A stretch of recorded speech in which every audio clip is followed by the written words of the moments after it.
mamako ni maskini, babako ni maskini, wewe ni maskini.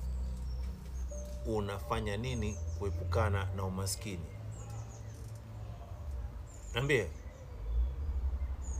Nakwambia kila siku au maisha umechagua. Umechagua kulaumu na sio kuchukua majukumu. Kila siku nakwambia wakati mgumu udumu, watu wagumu ndio wanaodumu. Foxy, come here. Come here. Nimekwambia mara ngapi? Nyanyuka hapo. You control your own destiny. Hakuna anayekuja kukusaidia usipojisaidia. Badilika tabia, ukiwa na idea pesa itaingia. Unataka kubadilika tabia, hiyo mitabia hiyo ndio inayochangia katika maisha yako kuwa hivyo yalivyo. Hujarogwa. Mchawi wako ni wewe mwenyewe. Unaangalia nini? Unasikiliza nini?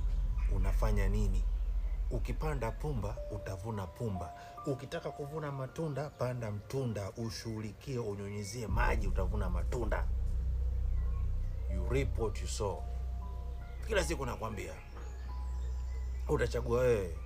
Mafanikio yako ni ya mpapai, ni ya mwembe au ni ya mnazi. Ukitaka kula nazi, ukitaka generational wealth, ni lazima upande mnazi na uwe na uvumilivu wa kusubiria miaka 8, 9, 10 uje uanze kuvuna nazi.